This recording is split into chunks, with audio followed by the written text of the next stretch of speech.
ya sea que en sí mismo ha tenido ese pensamiento o ha dicho yo no creo en las iglesias, o quizás usted es un verdadero cristiano y en alguna ocasión ha tratado con alguien que piensa de esa manera, que dice yo no creo en las iglesias. Con Dios no tengo ningún problema. Yo creo en Dios, pero no creo en las iglesias. Es un problema común. Por eso, en esta serie de charlas que hemos comenzado en enero, que estamos aprendiendo sobre la doctrina de la iglesia, deberíamos ver que es una necesidad creer en la iglesia, porque la Biblia nos habla de la iglesia. La Biblia nos enseña cómo es la iglesia. La iglesia es el pueblo de Dios. Y como hemos aprendido en las últimas secciones, la iglesia es una, es decir, que la iglesia verdadera de Cristo está unida, no en un sentido físico o espiritual, sino en un sentido doctrinal, porque todos tenemos fe en el mismo Cristo, y todos los que tenemos fe en Cristo, entonces estamos unidos a Él, por lo tanto somos uno. También aprendimos la semana pasada que la iglesia es santa por su vocación, son los creyentes santificados por la sangre de Cristo y llamados a vivir en santidad, cumpliendo los propósitos de Dios. Y hoy nos toca ver que la iglesia es católica. Quizás aquí al decir esta palabra alguno abrió grande los ojos y se preocupó, dijo, ¿qué pasa? Pensé que esta transmisión era de evangélicos. Y claro que sí, somos evangélicos. Pero debemos entender el sentido correcto de la palabra católica. Cuando decimos que la iglesia es católica, es lo mismo que decir que la iglesia es universal. Bien, así que creemos que la iglesia es universal o católica. Entonces, ahí surge la inquietud y debemos resolver qué significa exactamente o cómo deberíamos tomar el término católica. Debemos decir que la iglesia papista, la iglesia católico-romana, ha tomado la palabra católica como un nombre. Es decir, que ellos se llaman a sí mismos católicos. Por lo tanto, muchos, incluso dentro del pueblo evangélico, hemos llegado a pensar que decir que somos católicos es lo mismo que decir somos católicos romanos, o decir que la iglesia es católica significa que la iglesia es católica romana. Pero no es así.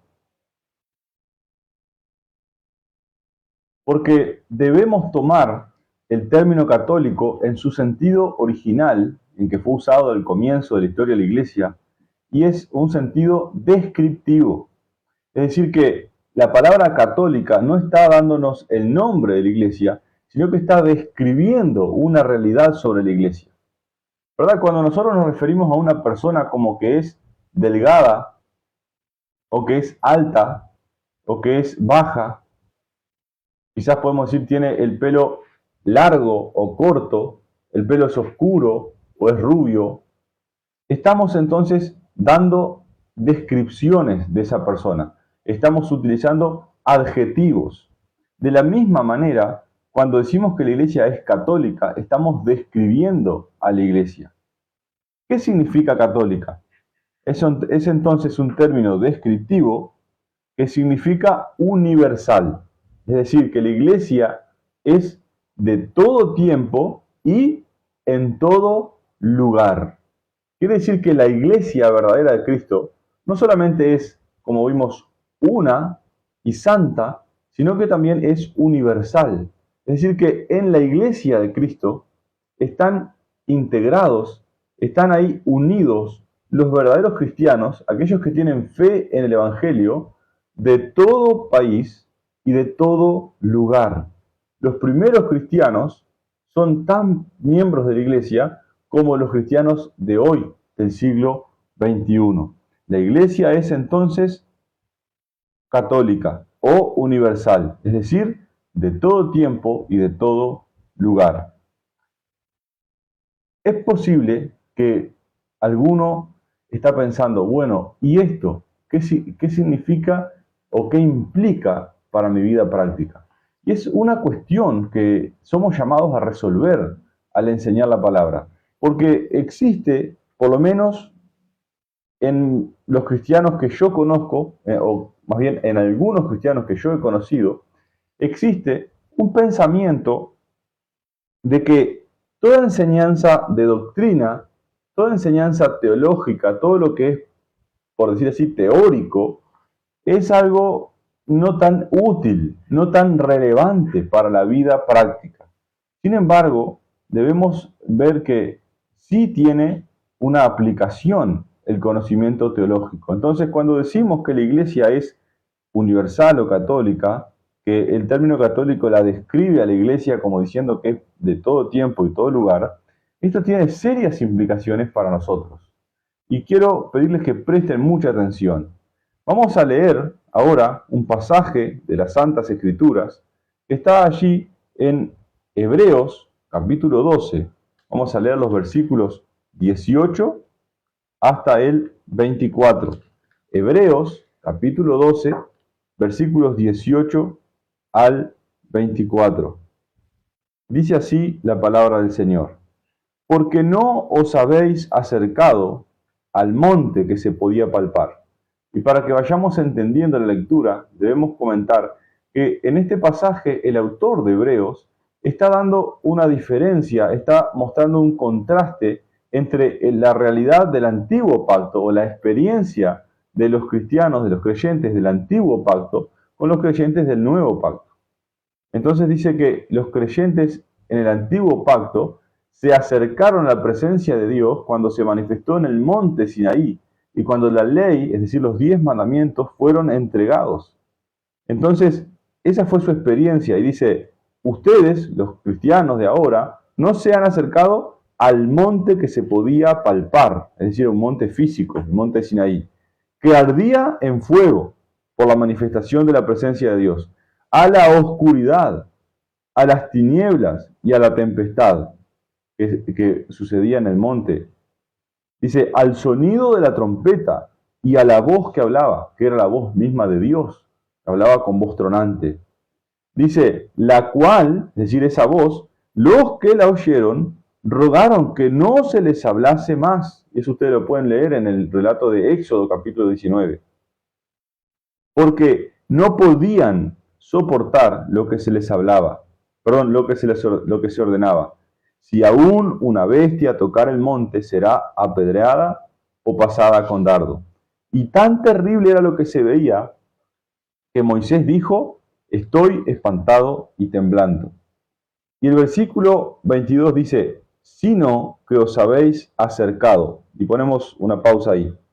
Ahí vamos a ver entonces la diferencia. Vamos a ver el contraste. Dice, no se han acercado a ese monte con esa manifestación terrible de la presencia de Dios, sino que os habéis acercado, dice.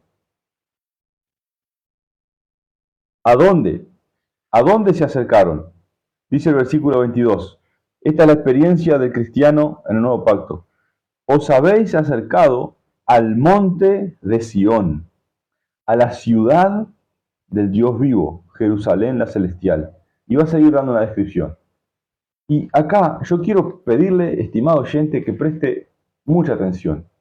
Nosotros como Iglesia Templo Calvario hemos estado por un espacio de creo ya casi 40 años acá instalados. Y sabemos que hay otras iglesias también en nuestra ciudad. Nosotros invitamos a la gente a que venga a escuchar la palabra. Transmitimos, este programa ya tiene por lo menos más de 20 años, pienso, transmitiéndose, siempre predicando el Evangelio. Sin embargo, sabemos que hay gente que escucha la palabra, que incluso se dice creyente, pero no va a la iglesia. Quizás tiene ese concepto, como recuerdan esa persona con la que hablaba mi madre, en la que dice, yo no creo en la iglesia. O yo soy cristiano, pero no soy miembro de una iglesia. Y yo creo que esta enseñanza de este pasaje puede tener el poder, tiene el poder de transformar su pensamiento, de transformar su corazón y mostrarle la gloria de la iglesia, mostrarle lo impresionante, lo admirable que es ser parte de una iglesia. Porque miren lo que pasa, recuerden que este estudio que estamos trayendo surge de la serie de libros Preguntas Cruciales del escritor R.C. Sproul y en especial del libro ¿Qué es la iglesia? Y este señor, que es un buen teólogo, ya partió a la presencia del Señor, pero ha sido un buen teólogo, él enseña que en el versículo 22 se nos está dando la experiencia de la Iglesia Católica, la experiencia de la Iglesia Universal, cómo todos los santos se unen en adoración. Y mire lo que dice, sino que os habéis acercado al monte de Sión. Usted dice, yo no quiero ir a la iglesia. Mire lo que se está perdiendo. El hecho de que la iglesia se reúna a adorar es acercarse al monte de Sión. ¿Qué es el monte de Sión, dirá usted? Aquí nos dice, a la ciudad del Dios vivo, Jerusalén, la celestial. Entonces, ¿dónde ocurre la adoración de la iglesia? Nosotros decimos, bueno, en la capilla de cada congregación. En un sentido sí, pero en un sentido espiritual, nuestra adoración es llevada a cabo en el mismo cielo, en la misma presencia de Dios. Y usted se lo está perdiendo. Dice que nos hemos acercado a la compañía de muchos millares de ángeles. Esto es tremendo. Hay muchos millares de ángeles presentes cuando la iglesia adora. Dice que nos hemos acercado a la congregación, es decir, o a la iglesia de los primogénitos que están inscritos en los cielos, a Dios el juez de todos, a los espíritus de los justos hechos perfectos. Cuando habla de los que están inscritos en el reino, a los que están inscritos en los cielos y de los espíritus de los justos hechos perfectos, nos habla de los cristianos. Nosotros nos unimos a la totalidad de los cristianos. ¿Se ha puesto a pensar en eso? Cuando estamos adorando a Cristo el domingo como congregación, allí nos estamos uniendo a todos los cristianos de todos los tiempos, en todo lugar, incluso a aquellos que ya han muerto, que hoy adoran en el cielo a su Señor y Salvador, y dicen con los ángeles, Santo, Santo, Santo es el Señor Dios Todopoderoso. Bueno, nosotros nos unimos a ellos y adoramos a nuestro Dios en la misma presencia de Dios, en la presencia de muchos millares de ángeles y de todos los santos, de todos aquellos que han muerto y están hoy con Cristo. Y aunque no estamos presentes físicamente, estamos unidos en espíritu, adorando. Y Dios mismo está allí. Pero si todo esto le parece poco, mire lo que dice al final. Que nos hemos acercado, dice el versículo 24, a Jesús, el mediador del nuevo pacto, y a la sangre rociada, que habla mejor que la de Abel. Así que nos hemos acercado a la misma presencia de Jesucristo, el Señor, el mediador, el garante del nuevo pacto, aquel que con su sangre selló las promesas de Dios, aquel que nos ha redimido por medio de su muerte y resurrección. Entonces, debemos preguntarnos, ¿qué es lo que le impide a usted ir a la iglesia? Al considerar que es tan glorioso, ¿qué le impide ir a la iglesia? Usted se da cuenta que se está perdiendo lo que el credo nos enseña. El credo de los apóstoles, que seguramente muchos de ustedes lo saben, dice allí que creo en la Santa Iglesia Universal y enseguida dice en la comunión de los santos. Usted se da cuenta que se pierde por no ser miembro de una iglesia, por no congregarse regularmente, se pierde el participar de la comunión de los santos. Se pierde el participar de la comunión de los santos. Es decir, de que usted pueda adorar, unido a un grupo local de creyentes, usted puede adorar a Cristo en la misma presencia de Cristo, en la misma presencia de Dios el Padre y el Espíritu, en la compañía de muchos millares de ángeles y la presencia de los espíritus de los justos hechos perfectos. Y usted no quiere acercarse porque no cree supuestamente en la iglesia. Bueno, esto es algo asombroso que debería motivarle a ser parte de la iglesia, a buscar a Cristo de esta manera. El autor R.C. Sproul dice lo siguiente: lo más grandioso respecto a la iglesia en la adoración es que la iglesia está en la presencia de Cristo. Cristo viene a su novia y cada vez que la novia se congrega, el novio está allí. Es por eso que nunca queremos abandonar la reunión de los santos. Estimado oyente, si te anuncian que Cristo mismo, que Jesús, aquel que murió y resucitó para salvarte de tus pecados, estará en tu iglesia el domingo, ¿qué compromiso no cancelarías para estar allí? Y vamos a ir concluyendo al pensar en esa pregunta. Al confesar que la iglesia es una, santa y católica, es decir, que la iglesia es universal, que la iglesia es de todo tiempo y de todo lugar, y entender la realidad de la experiencia de la adoración de la iglesia ahora, el que nos acerquemos, cuando estamos allí en nuestras capillas, quizás algunas capillas son sencillas, son pequeñas, son humildes, pero allí sucede algo glorioso, y es que estamos adorando en la misma presencia del Dios vivo en Jerusalén la celestial, en la compañía de millares de ángeles, con la congregación de los justos hechos perfectos, en la presencia misma de Cristo. Esto es tremendo. ¿Qué compromiso no cancelarías para estar allí? Algunos quizás prefieren el domingo abrir su comercio. Algunos prefieren el domingo irse de pesca o de cacería. Algunos usan el domingo para salir de compras. Otros usan el domingo para lavar el auto, para limpiar el patio. Algunos simplemente quieren hacer el asadito con la familia y descansar, pero no le prestan para nada atención a su Creador y Señor. Entonces, ¿son esos compromisos o esos planes algo más glorioso, algo más grande, algo más valioso que estar en la presencia de Cristo? Yo espero que por medio del poder de la palabra seas convencido, querido lector, querido,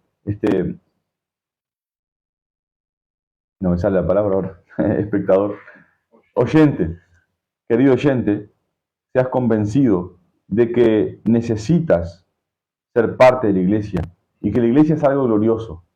Entonces, busca a Cristo y únete a su pueblo para que puedas disfrutar de estas bendiciones.